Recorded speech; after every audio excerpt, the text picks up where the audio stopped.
Bem-vindos à nossa quinta aula do nosso curso sobre anjos e demônios na Suma Teológica de Santo Tomás de Aquino. Vamos ver agora então os anjos no governo da criação. Vamos ver um pouco sobre a organização dos anjos em hierarquia e ordens. Vamos ver sobre os coros angélicos, o poder dos anjos sobre a criatura corporal, a ação dos anjos sobre os homens, a missão dos anjos, a guarda dos anjos bons e o culto aos anjos. Encerrando assim essa parte sobre os anjos bons, e daí dando continuidade vamos entrar depois para a parte de demonologia do nosso curso. Questão 108. A organização dos anjos em hierarquia e ordens. Deve-se considerar a organização dos anjos em hierarquia e ordens, posto que os superiores iluminam os inferiores e não vice-versa. Santo Tomás é neste ponto discípulo de Dionísio Areopagita e se esforça em justificar e esclarecer uma doutrina bastante confusa, cuja base nas escrituras é frágil e cuja inspiração neoplatônica é evidente. Se ele reconhece essa doutrina a ponto de expô-la em toda a sua amplitude, é que volta a encontrar nela sua ideia fundamental da necessária hierarquia do ser participado e da ordem impressa por Deus ao universo das criaturas. Primeiro artigo. Todos os anjos pertencem a uma única hierarquia? Hierarquia é governo sagrado. A palavra governo compreende duas coisas: o próprio chefe do governo e a multidão organizada sob o chefe. Deus é o chefe não somente dos anjos, como também dos homens e de toda a criatura. É evidente que os homens recebem as iluminações divinas de um modo diferente do que os anjos. É necessário, pois, distinguir uma hierarquia humana e outra angélica. Quanto aos anjos, distinguem-se três hierarquias. Primeira hierarquia, procedem de Deus. Segunda hierarquia, depende das causas criadas. Terceira hierarquia, procedem das coisas individuais e dependem das causas próprias. Segundo artigo. Em uma hierarquia há várias ordens? Uma hierarquia é um governo único, ou seja, uma multidão organizada de um único modo sob a autoridade de um chefe. Ora, não haveria uma multidão organizada, mas antes confusa, se nela não houvesse diferentes ordens. Por isso, a própria razão de hierarquia requer a diversidade das ordens de acordo com os diferentes ofícios e atividades. Assim, pois, em cada hierarquia angélica se distingue as ordens de acordo com as diversas funções e atividades. Terceiro artigo. Em uma ordem há muitos anjos? Aquele que conhece perfeitamente algumas coisas pode nelas distinguir os menores detalhes de suas atividades, propriedades e natureza. Aquele que os conhece imperfeitamente não pode distinguir senão em geral. Como diz Dionísio, conhecemos só imperfeitamente os anjos e suas funções. Daí que não podemos distinguir as funções e ordens angélicas a não ser em geral. Segundo esse modo, muitos anjos estão contidos em uma ordem. Se ao contrário conhecêssemos perfeitamente as funções dos anjos e suas distinções, saberíamos muito bem que cada anjo tem a função própria e sua ordem particular entre as coisas. Quarto artigo. A distinção entre hierarquias e ordens é natural nos anjos? A ordem de um governo, que é a ordem de uma multidão estabelecida sob uma autoridade, é determinada pelo fim. Ora, o fim dos anjos pode ser entendido de duas maneiras. Primeiro, segundo a capacidade de sua natureza, ou seja, que conheçam e amem a Deus com conhecimento e amor naturais. Sob esse aspecto, as ordens angélicas distinguem-se conforme seus dons naturais. Segundo, pode ser entendido o fim da multidão angélica enquanto supera sua capacidade natural, que consiste na visão da divina essência e fruição permanente da divina bondade. Esse fim só pode ser alcançado por meio da graça. Sob esse aspecto, as ordens angélicas se distinguem de forma acabada, de acordo com os dons da graça, mas de forma dispositiva, conforme os dons naturais com efeito. Os primeiros foram outorgados aos anjos em proporção a seus dons naturais, diferentemente do que acontece com os homens. Quinto artigo. As ordens angélicas são convenientemente denominadas? É, portanto, unindo diversas passagens da Escritura que se fixou o nome das diversas hierarquias e ordens angélicas, e por meio disso seu número. Santo Tomás via nesse reagrupamento a evidência de uma verdadeira revelação. Há uma intensa e multiforme atividade dos espíritos puros e, por conseguinte, de uma ordem mais vasta e grandiosa que a do universo material e humano. Na nomeação das ordens angélicas, é preciso considerar com Dionísio que os nomes próprios de cada uma das ordens designam suas propriedades. Por sua vez, para se ver qual é a propriedade de uma ordem, é preciso considerar que algo pode se encontrar de três maneiras nas coisas organizadas: por propriedade, excesso ou participação. Por propriedade, algo que se encontra em uma coisa, quando aí está de maneira adequada e proporcionada à sua natureza. Por excesso, quando o que é atribuído é inferior àquilo a que se atribui, embora lhe convenha com algum excesso. Assim se diz de todos os nomes atribuídos a Deus. Por participação, quando o que é atribuído a algo não está plenamente nele, mas de maneira deficiente. Segundo Gregório, os anjos são aqueles que anunciam as coisas menos importantes, os arcanjos as que anunciam as mais importantes, as virtudes realizam os milagres, as potestades reprimem os maus poderes, e os principados presidem os espíritos bons. Anjo significa mensageiro, potestade organizam as coisas divinas, serafim fazem caridade, e querubim tem conhecimento, e tronos conhecem as obras de Deus. Sexto artigo. Os graus das ordens são de modo conveniente classificadas? Tanto Gregório como Dionísio assinalam os graus das ordens angélicas, conhecidos quanto a algumas, mas não quanto aos principados e às virtudes. Mas tanto para Dionísio quanto para Gregório, as ordens estão de modo convenientemente classificadas. Sétimo artigo. As ordens permanecerão após o dia do juízo? Podem-se considerar nas ordens angélicas duas coisas: a diversidade dos graus e os exercícios das funções. A diversidade dos graus entre os anjos é de acordo com as diferenças da graça e da natureza. Essas diferenças permanecerão sempre entre os anjos. O exercício das funções angélicas permanecerá de algum modo após o dia do juízo, e de outro cessará. Assim cessará enquanto essas funções são ordenadas a conduzir os homens à salvação. Oitavo grau. Os homens são elevados às ordens angélicas?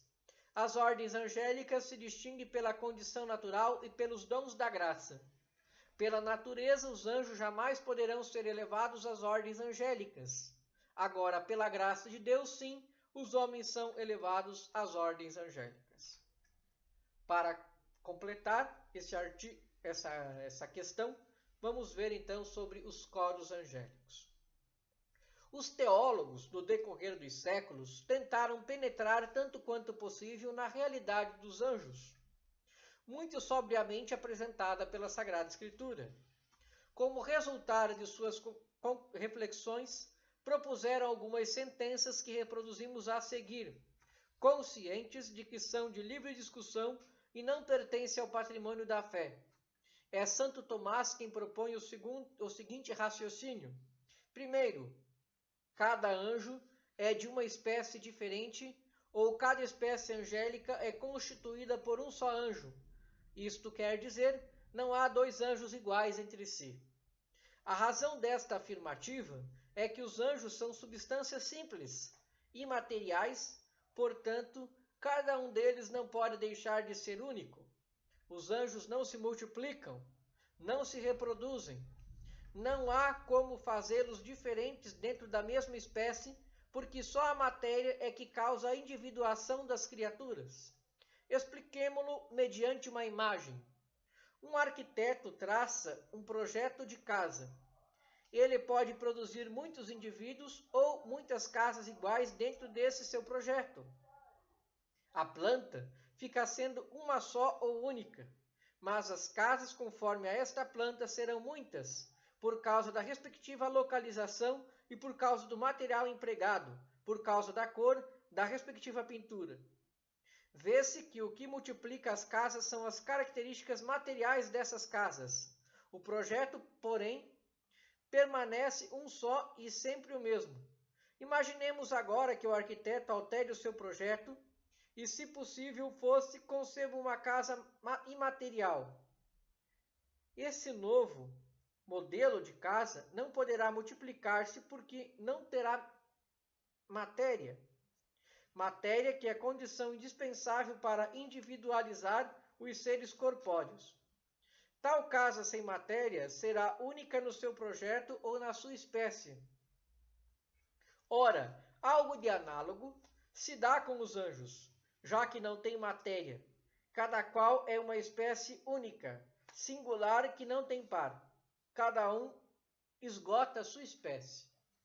Segundo, como quer que seja, a Bíblia menciona grupos ou categoria de anjos atribuindo-lhes nomes coletivos. Em vista disso, um teólogo do século V, dito Pseudo-Dionísio Areopagita, houve por bem classificar os anjos em 3 graus hierárquicos, cada um dos quais com 3 coros angélicos, assim distribuídos. A primeira hierarquia compõe-se dos anjos que estão mais perto de Deus, os serafins, os querubins e os tronos. Segundo Dionísio, os serafins são a imagem mais perfeita do amor de Deus, ao passo que os querubins refletem a sabedoria divina, e os tronos compreendem os juízos de Deus, caracterizando-se pela submissão e paz. Toda a atividade desses 3 coros se concentra na contemplação de Deus, pelo amor, pelo conhecimento e pela aceitação de sua vontade que ele transmite às demais criaturas. A segunda hierarquia compõe-se de dominações, virtudes e potestades. Segundo Dionísio, as dominações ocupam-se com o governo dos próprios anjos, aos quais transmitem as ordens de Deus. As virtudes executam as ordens das dominações no tocante aos elementos da natureza material, e as potestades se dedicam à luta contra os maus espíritos. A terceira hierarquia consta dos principados, arcanjos e anjos. Segundo Dionísio, os principados dirigem a sorte das nações. Os arcanjos, além de comunicar importantes notícias aos homens, têm a missão de proteger especialmente pessoas que desempenham funções de relevo para a glória de Deus. Os anjos são ministros de Deus destinados particularmente à guarda dos homens. Questão 110. O poder dos anjos sobre a criatura corporal.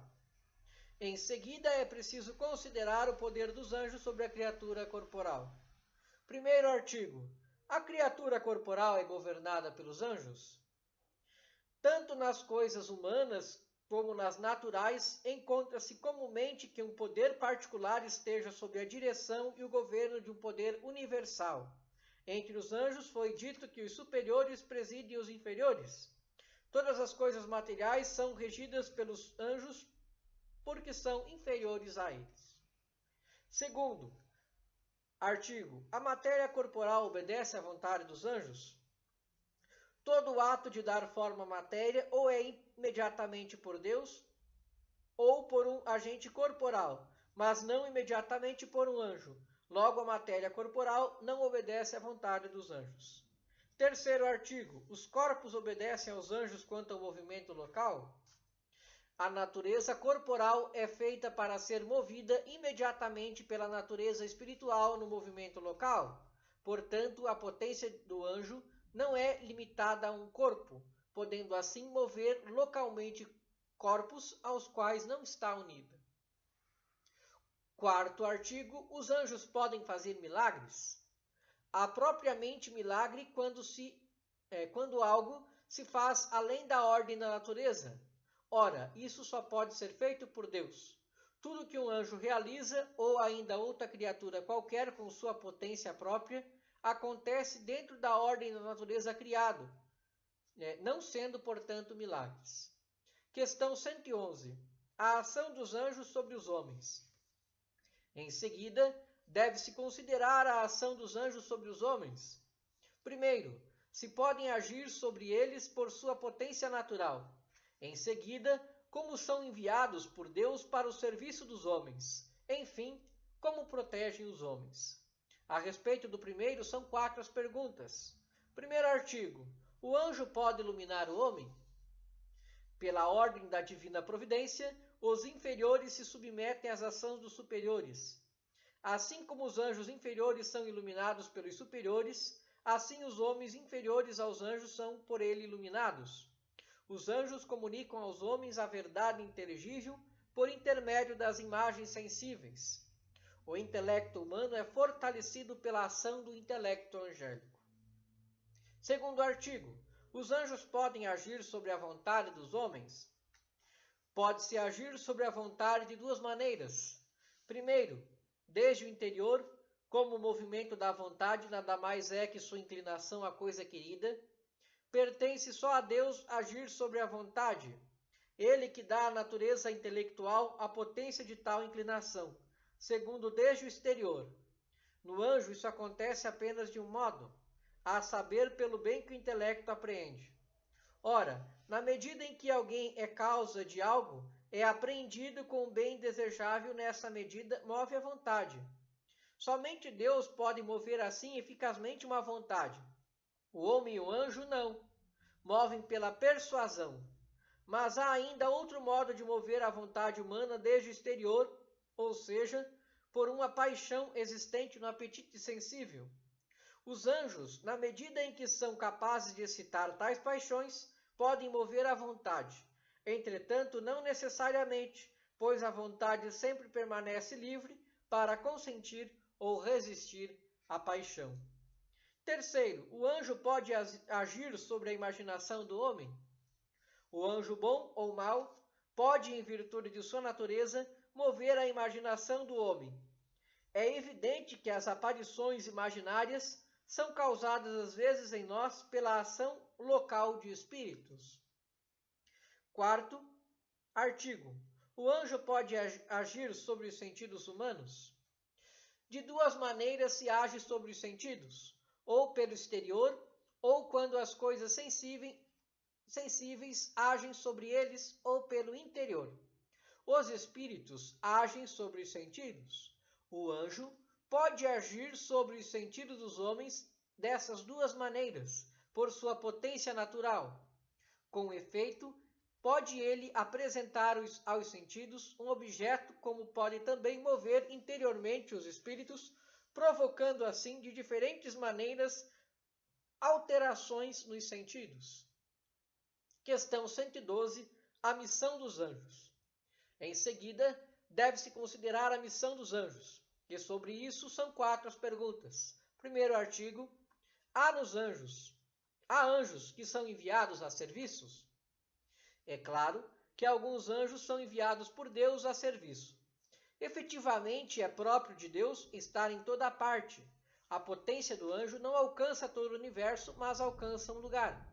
A criatura corporal é regida pelos anjos. A ação que o anjo enviado executa procede de Deus como primeiro princípio, por cuja ordem e autoridade os anjos agem, e a Deus volta como a seu fim último. Por isso chamamos de serviço as ações dos anjos, e dizemos que são enviados a serviço. Segundo artigo, todos os anjos são enviados a serviço? Não, os anjos superiores nunca são enviados ao serviço. Terceiro artigo, os anjos que são enviados mantêm-se na presença de Deus? Deve-se considerar, portanto, que todos os anjos veem imediatamente a essência divina. Desse ponto de vista, todos, mesmo os que estão a serviço, se mantêm na presença de Deus. Quarto artigo, todos os anjos da segunda hierarquia são enviados? Ser enviado a serviço externo convém propriamente ao anjo, dado que por disposição divina ele se ocupa de alguma criatura corporal, e isso se refere à execução do serviço divino. As propriedades dos anjos se manifestam por meio de seus nomes. Por isso, os anjos das ordens enviadas em missão externa são aqueles em cujos nomes se compreende alguma execução. Logo, nem todos os anjos são enviados. São enviados a serviço somente os anjos da segunda e terceira hierarquia. Questão 113. A guarda dos anjos bons. Em seguida, deve-se considerar a guarda dos anjos bons, e a esse respeito são 8 as perguntas. Primeiro artigo. Os homens são guardados por anjos? Quando se trata do agir, é claro que o conhecimento e o sentimento do homem podem variar de muitos modos, e assim se afastar do bem.